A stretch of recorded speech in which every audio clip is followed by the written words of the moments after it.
Hello မင်္ဂလာပါရှင် Online Japanese Language Center OGNC မှာဆန်တဲ့ခံပါခြင်းဖြစ်ပါတယ်ဒီဗီဒီယိုဖိုင်လေးကတော့ကျောင်းသားကျောင်းသူများကိုအခန်း7 N5 level အခန်း7ရဲ့ဘုံဘိုးပေါ့နော်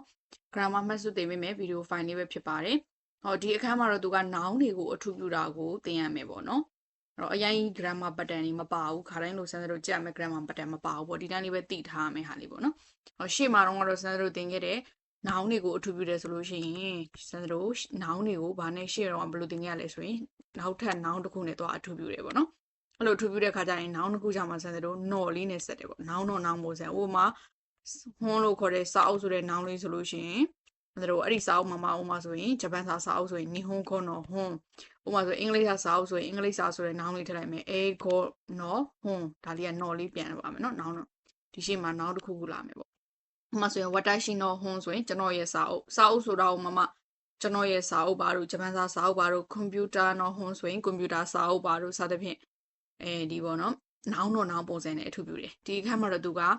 စံတို့ဒီနောင်လေးကိုမှမှာတဲ့ရှေ့မှာရှိတယ်စံတို့ sentence လိုက်ကြီးပေါ့ဝက်ကြားလိုက်ကြီးနဲ့အထူးပြုလို့ရပါတယ်တဲ့အဲ့လိုအထူးပြုတဲ့ခါကြလို့ရှိရင်ဒီနောင်ရဲ့စံတို့ဗာလဲဆိုဝက်ကြားရဲ့အဆုံးမှာရှိတဲ့အဲ့လိုမျိုးဝက်ကြနဲ့အထူးပြုတယ်ဆိုလို့ရှိရင်ဝက်ကြအဆုံးမှာရှိတဲ့ဥမာ birthday ဒိုးရှိတွေပေါ့နော်အဲ့ဒီ birthday အစစတို့ကmass နဲ့ဆုံးလိုက်ရှိမယ် mass နဲ့ဆုံးလိုက်ရှိမယ်စသဖြင့်ပေါ့နော်အဲ့လိုမျိုးသူကဒီစာတောင်းအဆုံးမှာပေါ့နော် birth နဲ့ဆုံးမယ်ဆိုလို့ရှိရင်တဲ့အဲ့ဒီ birthday ကိုစစတို့ကဘာပြောင်းပေးရလဲဆိုရင်နောက်ကနေပြီးတစ်ခုခုဆက်လို့ရအောင်ပေါ့နော်နောက်က grammar ဆက်တာနောက်တစ်ခုဆက်လို့ရအောင်လို့အဲ့ဒီ birth ဒိုးရှိပေါ့နော် birth နဲ့ဆိုရင်အဲ့ဒီ birthday ကိုစစတို့က plain form 复数ခဲ့ပြောင်းပေးရတယ်တဲ့အဲ့တော့ဆန်းစတို့ fusuke plus noun ပုံစံလေးဖြစ်သွားတယ်ပေါ့နော်တကယ်လို့အဆုံးသက်ကဆန်းစတို့ဥမာ verb မဟုတ်ဘဲနဲ့ဥမာ particle ဝတို့ဘာလို့ဆိုရင်တော့ဒါပြောင်းစရာမလိုနော် particle ကြီးကြတော့ပြောင်းစရာမလိုတကယ်လို့စားသောင်းရဲ့အဆုံးသက်ကဘာလဲဆိုရင်ဒီ birthday ပေါ့နော် birthday mass နဲ့ဆုံးနေဥမာပိုလိုက်ဖောင်နဲ့ဆုံးနေ birthday ဖြစ်မယ်ဆိုတော့ဆန်းတို့က plain form ပြောင်းပေးရတယ် plain form ကပဲ grammar ဆက်လို့ရမှာနော် plain form ပဲ grammar ဆက်လို့ရဖြစ်တဲ့အတွက်ကြောင့်မလို့အဲ့တော့စာကြောင်းလိုက်ကြီးနဲ့အထူးပြုတဲ့ noun တွေကိုစာကြောင်းလိုက်ကြီးနဲ့အကျဉ်းချုပ်အနေနဲ့ပြန်ပြောမယ်ဆိုရင်ပေါ့နော် noun တွေကိုစာကြောင်းလိုက်ကြီးနဲ့အထူးပြုတဲ့အခါမှာအဲ့ဒီစာကြောင်းအစုံမှာ verb နဲ့ဆုံးလို့ရှိရင်အဲ့ဒီ verb ကိုဆန်စတို့က plain form fusuke ပြောင်းပြီးတော့မှ noun နဲ့ဆက်တယ်ပေါ့နော်အဲ့တော့ဆန်စတို့ noun တွေကိုအထူးပြုတဲ့ပုံစံလေးကဒီလိုမျိုးလေးပေါ့နော်ရှေ့မှာဝက်ကြလိုက်ကြီးလာမယ်ဝက်ကြနဲ့အထူးပြုတာရှိမယ်ကွာဝက်ကြဆိုတာဥမာပါတီငယ်နဲ့ဆုံးတဲ့ဝက်ကြလည်းဖြစ်မယ်ပေါ့နော်အဲ့တော့ဝက်ကြလိုက်ဆုံးတဲ့ဟာဝက်ကြကြီးတစ်ခုလုံးနဲ့အထူးပြုတာရှိမယ်နောင်နောက်တစ်ခုကအဲ့ဝက်ကြအဆုံးမှာဆန်းတို့ birthday ဘိုင်းနဲ့ဆုံးနေဆိုတော့အဲ့ birthday ကို plain form ပြောင်းနောက်တစ်ခုက noun တွေကိုမှ noun တော့ noun ပုံစံနဲ့အထူးပြုတာလည်းရှိမယ်ပေါ့နော်အဲ့တော့ရမယ်လို့ထင်တယ်နော်ဟောဒါအချင်းချုပ်ပေါ့နော်ဥပမာလေးတွေဖတ်ကြည့်လိုက်မယ်ဥပမာဆန်းတို့ဒီမှာဆိုရင်ဒီအနီရောင်လေးနဲ့ပြထားတဲ့ home ဆိုတဲ့စာအုပ်ဆိုတဲ့ noun လေးအဲ့စာအုပ်ဆိုတဲ့ noun လေးကိုမှဆန်းတို့ကရှေ့မှာဝက်ကြကြီးနဲ့အထူးပြုမယ်ခိုရိုးမိုကယောမီမတ်ဆိုရင်ကလေးတွေကဖတ်တယ်ဆိုတဲ့အထိပဲယောမီမတ်ဆိုရင်ဖတ်တယ်အဲ့တော့ကလေးတွေကဖတ်တယ်ဆိုတဲ့ဝက်ကြလိုက်ကြီးနဲ့ဒီစာအုပ်ဆိုတဲ့ noun လေးကိုအထူးပြုမယ်ဆိုရင်အဲ့တော့ဖတ်သည်ဆိုတဲ့ဒါက verb ကြီးနဲ့ဆုံးတော့အဲ့ verb ကိုဆန်တော့ယောမီမတ်ဆိုတော့ must နဲ့တူတဲ့ plain form dictionary form ပြောင်းတော့ယောမှုပေါ့နော်ဒီအခန်းထိရောက်လာပြီဆိုဆန်တဲ့ form ပြောင်းနေမပြောပြတော့နော် must နဲ့တူတဲ့ form က dictionary form အဲ့တော့ခိုးသုံးမိုကယောမီ must ကိုမှ must နဲ့တူတဲ့ plain form ပြောင်းတော့ dictionary form ပြောင်းတော့ယောမှုဖြစ်သွားတယ်ခိုးသုံးမိုကယောမှုဟွန်းဆိုရင်ကလေးတွေဖတ်တဲ့စာအုပ်ငါဆိုရင်ခိုရိုးမိုကယောမီမဆန်းဆိုရင်ကလေးတွေမဖတ်ဘူးအဲ့တော့ကလေးတွေမဖတ်တဲ့စာအုပ်လို့ပြောကျွန်တော်အဲ့ဒီယောမီမဆန်းဆိုရင်မဆန်နဲ့တူတဲ့ verb မှာမဆန်နဲ့တူတဲ့ plain form က9 form နော် verb က plain form မှာဘူးနဲ့မဆန်လို့ခေါ်တဲ့ဘူးနဲ့တူတဲ့ form က9 form အဲ့တော့9 form ပြောင်းတော့ယောမီ must ကို9 form ပြောင်းတော့ယောမ9ခိုးသုံးမိုကယောမ9ဟွန်းဆိုရင်ကလေးတွေမဖတ်တဲ့စာအုပ်ခိုးသုံးမိုကယောမီ must ဆိုရင်ဖတ်ခဲ့သည်ကလေးတွေဖတ်ခဲ့တဲ့စာအုပ်လို့ပြောချင်တော့ယောမီမတ်တာနဲ့တူတဲ့ဖောင်ကတာဖောင်ဆိုတော့ယောမီမတ်တာဆိုတော့ယောမီမတ်ကိုတာဖောင်ပြောင်းတော့ယွန်းတာနော်ခိုးသုံးမိုကယွန်းတာဟွန်းဆိုရင်ကလေးတွေဖတ်ခဲ့တဲ့စာအုပ်ခိုးသုံးမိုကစံတို့ယောမီမဆန်ဒေ့တာပေါ့နော်ကလေးတွေမဖတ်ခဲ့ဘူးအဲ့တော့ခဲဘူးအနေနဲ့ပြောချင်တယ် verb ခဲဘူးအနေနဲ့ပြောချင်လို့ရှိရင် verb ကို9 form ပြောင်း e ကိုဖြုတ်ခတာဆိုရင် verb နာခတာ form ပြောင်းပေးရမှာအဲ့တော့ဆန်စတို့ကယောမီမတ်ဆိုတဲ့ဟာကိုမှ9 form ပြောင်းယောမ9ကို e ကိုဖြုတ်ခတာဆိုတော့ယောမနာခတာဟွန်းပေါ့နော်ခိုးသုံးဖို့ကယောမနာခတာဟွန်းဆိုရင်ကလေးတွေမဖတ်ခဲ့တဲ့စာအုပ်နော်ဒီနေရာမှာခဲလေးကြံခဲ့တယ်ကလေးတွေမဖတ်ခဲ့တဲ့စာအုပ်ဒီမှာဆိုလို့ရှိရင်ဆန်စတို့တခိုးရိုတက်ဆိုတဲ့တခိုးရိုဆိုတဲ့နေရာဆိုတဲ့နောင်အဲ့မှာဘလို့နေရာလဲဆိုရင်ရှေ့မှာဆန်စတို့ ဝတ်ကြလိုက်ကြီးနဲ့အထူးပြုမယ်အဲ့တော့ဝတ်ကြအဆုံးမှာဒါလေးကိုဆန်းစတို့က plain form လေးပြောင်းထားတယ်နော်ဝတ်ကြအဆုံးမှာ must တို့ဘာလို့နဲ့နောက်ကနေပြီးတော့ grammar ကြီးဆက်လို့မရအောင်အဲ့တော့ plain form နော်ခုခုကဂျီတန်းရှောက်အိုခုတို့ခိုတို့တဲ့ဂျီတန်းရှောက်အိုခိမတ်ဆိုလို့ရှိရင်ဒီနေရာကစပိန်ထားသည်ဆိုတဲ့အဓိပ္ပာယ်အိုခိမတ်ထားသည်ပေါ့နော်ဒီနေရာကစပိန်ထားတဲ့နေရာဖြစ်တဲ့နေရာကိုမမဆန်တယ်လို့ဒီရှိကစပိန်ထားတယ်ဆိုတဲ့ဟာကြီးနဲ့ဒီဟာကြီးနေတာဖြစ်တယ်စပိန်ထားတယ်ဆိုတဲ့ဝက်ကြနဲ့ပေါ့နော်ဝက်ကြနဲ့သွားပြီးတော့လူပြလိုက်တော့ဆန်တယ်လို့ okay must ဆိုတဲ့ဟာကိုမမ must နဲ့တူတဲ့ dictionary form ပြောင်းတော့ oku ပေါ့နော်ခုခုကဂျီတန်းရှောက် oku တို့ခိုလို့တဲ့ဆိုရင်ဒီနေရာကတော့စပိန်ထားတဲ့နေရာဖြစ်ပါတယ်နော်အဲ့ဆိုရမယ်လို့ထင်တယ်နော်အဓိကဘာမှမဟုတ်ဒီ noun လေးကိုမမဆန်တယ်လို့ကဒီ noun နဲ့အထူးပြုမယ်ဆိုရင်တော့ နော်လေးထည့်လိုက်ရုံပဲဒီလိုစာကြောင်းဝက်ကြလိုက်ကြီးအထူးမယ်ဆိုရင်အဲ့ဒီဝက်ကြအစုံမှာဒိုးရှိ buff တာဖြစ်မယ်ဆိုရင်အဲ့ဒီ buff ကိုဆန်တယ်လို့က plain form ပြောင်းပေးရမယ်ဒါလေးပဲသိရုံပဲနော်ဒီခန့်အဲ့တော့ဆန်တယ်တို့ဥပမာဝက်ကြလေးတွေဖတ်ကြည့်အောင်နော်ကျောင်းကျောင်းသားတွေကဒီအခန်း22ရဲ့ပထမအဆုံးစကားပြောမတိုင်ခင်နော်ပထမဆုံးစာမျက်နှာမှာပါတဲ့စာကြောင်းတွေကိုကြည့်မယ်နော်ကဲအချီပဲမဲ့ကိုရဲဝမီရာဆန်ကစကုတခေခိတဲ့ဒါကတော့မီရာဆန်ပြုလုပ်ခဲ့တဲ့ကိတ်မုံဖြစ်ပါတယ်တဲ့နော်အဲ့တော့ဆန်တို့ကိတ်ဆိုတဲ့ဆန်တို့နောင်မဲရှိနောင်ကြီးကိုမှရှေ့မှာရှိတဲ့ဆန်တို့ဝက်ကြလိုက်ကြီးနဲ့အထူးပြုတယ်ပေါ့နော်ကိုရဲကမီရာဆန်ကစကုတီမရှိတာဆိုတဲ့ဘာလဲဆိုရင်ဝက်ကြကြီးနော်မီရာဆန်စကုတီမရှိတာဆိုရင်ဒါကမီရာဆန်ကပြုလုပ်ခဲ့ပါတယ်အဲ့ဒါကိုမှပြုလုပ်ခဲ့ပါတယ်ဆိုတော့ဒီဝက်ကြကြီးနဲ့ဒီနောင်လေးကိုတော့အထူးပြုတော့အဲ့ဒီ master နဲ့တူတဲ့ဆန်တို့ကဘာလဲဆိုဒီ noun ကိုမှဆန်တို့ရှိရ buff နဲ့ဒိုးရှိနဲ့အထူးပြုရဒီ buff ကို plain form ပြောင်းတော့ mashita နဲ့တူတဲ့ plain form ကတာ form ဆိုတော့ sukuri mashita ကိုတာ form ပြောင်းတော့ sukuta ပေါ့နော်ကိုရဲကမီရာဆန်ကကိုရဲကမီရာဆန်က sukuta keki တဲ့အဲ့ဆိုရမယ်လို့ထင်တယ်နော်ဒီ noun လေးကိုမှရှေ့ကဒီဝက်ကြလိုက်ကြီးတဲ့အထူးပြုဝက်ကြအစုံမှာ buff နဲ့ဆိုရင် buff ကို plain form ပြောင်းရုံပဲအဲ့ဒါလေးပဲသိရုံပဲနော်အဲ့တော့ sukuri mashita ကို mashita နဲ့တူတဲ့တာ form ပြောင်းတော့ sukuta နော် sukuta keki တဲ့နောက်တစ်ခုကကြတော့နီဘမ်းမဲ့အာဆိုခိုနီအီရူဟီတိုဝါမီရာဆန်တဲ့ဟိုးမှာရှိတဲ့သူကမီရာဆန်ဖြစ်ပါတယ်ဒါသာဆန်တို့ဒီမှာမီရာဆန်ဆိုတဲ့ noun လေးကိုဒါကဆန်တို့ဒီဝက်ကြလေးပေါ့နော်ဒီဝက်ကြစာပိုင်းအပိုင်းလေးနဲ့အထူးပြုတယ်အဲ့မှာဆန်တို့ကအဆုံးသတ်မှာဆန်တို့က buff တွေဘာတွေဖြစ်မှာသာပြောင်းစရာလို့อ่ะနော်ဒါသာသူကသူအဆင်ပြေပြီးသားကွာဒီမှာ particle ကြီးနဲ့ခံနေရဆိုတော့ဘာမှပြောင်းစရာမလိုနော်ဟိုမှာရှိတဲ့သူကမီရာဆန်ဖြစ်တယ်ဒီနေရာမှာဆန်တို့ကဒါတခုခုထပ်ထည့်မယ်ပေါ့ဟိုမှာရှိတဲ့သူကအဲ့လေဆိုရင်ဘသူဥမာပေါ့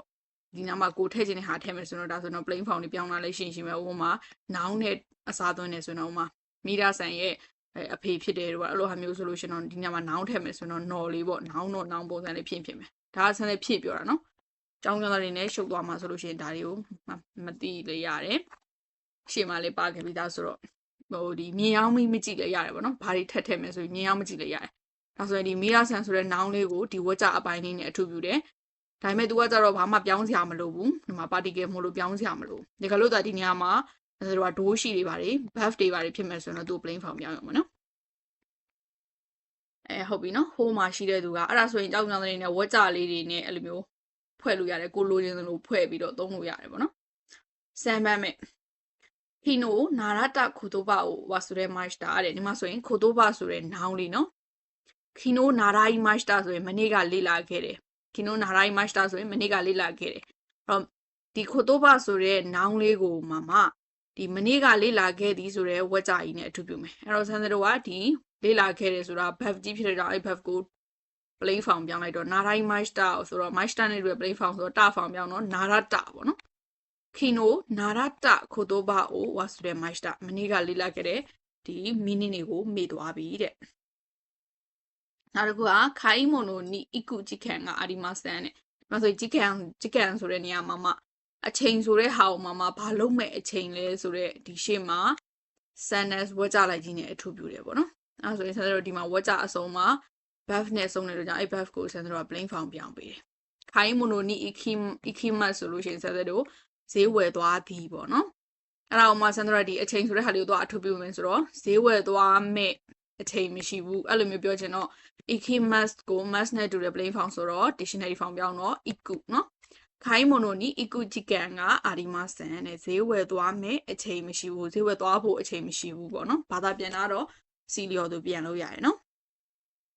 ်နောက်တစ်ခုကခိုရဲဝါ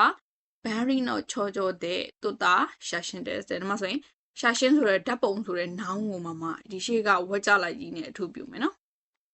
ဒီဝက်ကြကြီးဒါကတော့ဘန်လီနော့ချောချောဆိုတာကဒီတရုတ်နိုင်ငံရဲ့မဟာတတိုင်းပေါ့နော်မဟာတတိုင်းမှာတွတ်တာဆိုတာကတိုရီမိုက်စတာဆိုတာကရိုက်ခဲ့တယ်ဆိုတဲ့အထိပဲ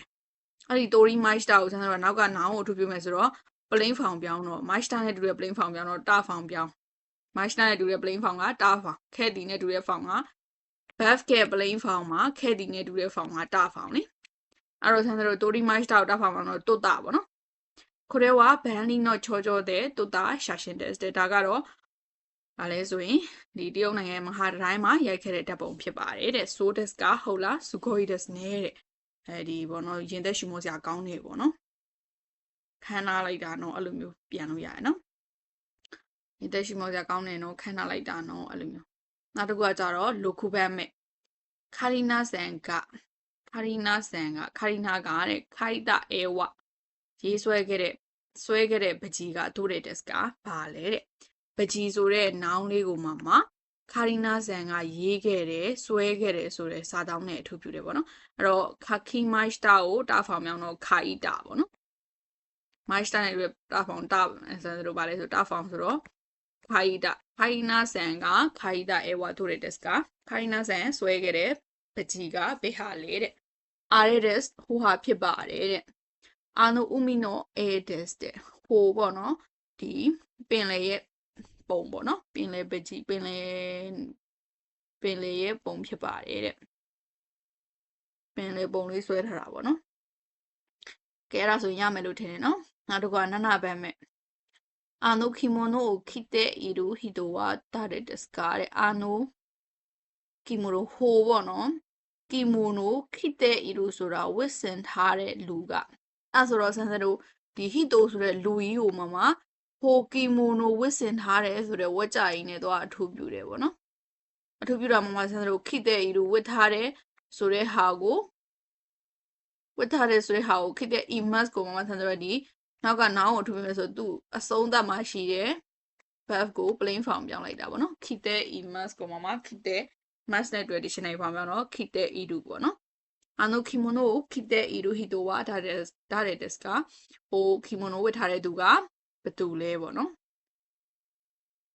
နော်ခီမူရာဆန်တဲ့ခီမူရာဆန်ဖြစ်ပါတယ်တဲ့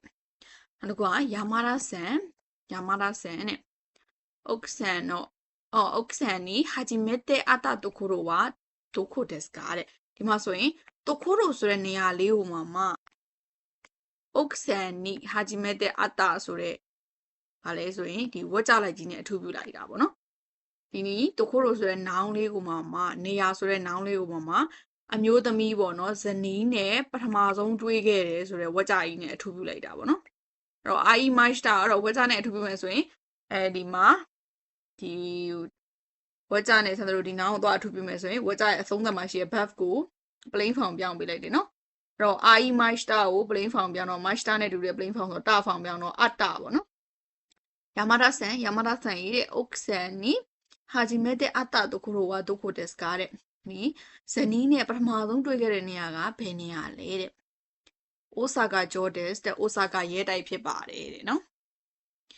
ကဲရမယ်လို့ထင်တယ်နော်ကျူဘန်မဲ့ခီမူရာဆန်တိုအိုခိုနာတာမဟုတ်နော်အီတာခီမူရာဆန်တိုအီတာကွန်ဆာတိုဝါဒိုဒေစတာကတဲ့ဒါဆိုရင်ကွန်ဆာတိုဆိုတဲ့နောင်လေးကိုမှဒီရှေ့ကခီမူရာဆန်နဲ့တွားခဲ့တယ်ဆိုတဲ့ဝက်ကြနဲ့အထူးပြုတာပေါ့နော်အဲ့တော့ဆန်နဲ့ခဏပြောသလိုပဲဒီနောင်လေးရဲ့ရှေ့မှာဆန်တို့ဝက်ကြရင်းနဲ့အထူးပြုဝက်ကြအဆုံးမှာရှိတဲ့ verb ကို plain form ပြောင်းတော့ ikimashita ကို plain form ပြောင်းတော့ itta ပေါ့နော်ခီမူရာဆန်နဲ့တွားခဲ့တဲ့ခွန်ဆာတိုဖြောပြပွဲကဒိုဒေစတာကဘယ်လိုမျိုးဖြစ်ခဲ့ပါသလဲပေါ့နော်တူတဲမူရောခတာတဲ့အရင်ပဲကောင်းခဲ့ပါတယ်တဲ့နော်နောက်တစ်ခုကဒိုရှိမရှတာကတဲ့ဘာဖြစ်လို့ပါလဲတဲ့ခီနိုခတာခါဆာကိုနာခုနာရီမရှတာဆိုရင်ခါဆာဆိုတဲ့ထီဝါမှာရှေ့ကမနေ့ကဝယ်ခဲ့တယ်ဆိုတဲ့ဒီဝက်ကြနဲ့အထူးပြုရနော်အဲ့တော့ခါအီမရှတာကိုဆန်းစတို့ကဒီနောင်လေးမှာတော့အထူးပြုမယ်ဆိုရင်စာကြောင်းပြောချင်တာဆက်လိုက်မယ်ပေါ့ဒီအပိုင်းနဲ့ဒီပိုင်းနဲ့ဆက်တဲ့အခါမှာဆန်းစတို့ကပိုလိုက်ဖောင်နဲ့ဆက်လို့မရ plain ဖောင်ပြောင်းပေးတယ်အဲ့တော့ခါအီမရှတာကိုဆန်းစတို့က plain ဖောင်ပြောင်းတော့ခတ်တာပေါ့နော်မနေ့ကဝယ်ခဲ့တဲ့အထီကိုနာခုရှိမရှတာတဲ့ဗာလဲဆိုရင်ကြောက်ခဲ့တယ်ပေါ့နော်နောက်တစ်ခုကဒေါနာဥချီကဟိုရှိဒက်စ်ကတဲ့ ဘလို့အိမ်မျိုးကိုလိုချင်ပါတယ်တဲ့ဟီရိုအင်နီဝါကအာရူအချီကဟိုရှိတဲ့အိမ်မှာမှဘလို့အိမ်မျိုးလဲဆိုရင်ဟီရိုအင်နီဝါကအာရူဆိုတာကဘာလဲဆိုကျဲဝန်းနဲ့ခြံဝန်းပေါ့နော်ကျဲတဲ့ခြံဝန်းရှိတယ်ဆိုတော့ခြံဝန်းအကျယ်ကြီးရှိတဲ့အိမ်ကိုလိုချင်တယ်ပေါ့နော်ကျဲဝန်းနဲ့ခြံရှိတယ်အာရီမတ်ဆိုရင်ဆိုကျဲဝန်းနဲ့ခြံရှိတယ်ဆိုဒီရှိကဝက်ကြိုင်နဲ့အထူးပြီးတော့အဲ့ဒါဆိုတော့ဝက်ကြအဆုံးမှရှိတဲ့ဟာဆက်လို့ရအောင်လို့ဒီနှစ်ပိုင်းကိုဆက်လို့ရအောင်လို့အဆုံးမှရှိတဲ့ဟာကို plain form ပြောင်းတော့ arimas ကို plain form ပြောင်းတော့ aru ပေါ့နော်အဲ့တော့ကျဲဝန်းနဲ့ခြံရှိတဲ့အိမ်ကိုလိုချင်ပါတယ်တဲ့ဟုတ်ပြီနော်နောက်တစ်ခုကကျတော့နီဂျူးအဲ့ဒါဂျူနီပန်ပေါ့နော်ဂျူနီပန်မှာဆိုရင်ဆက်တို့ဗာလဲဆိုရင်နီချီယောဘီစကာကိုမီနီအခီမာဆန်ကာတဲ့ဗာလဲဆိုရင်တနင်္ဂနွေနေ့ပေါ့နော်ဘောလုံးကကြည့်ဖို့သွားကြမလားတဲ့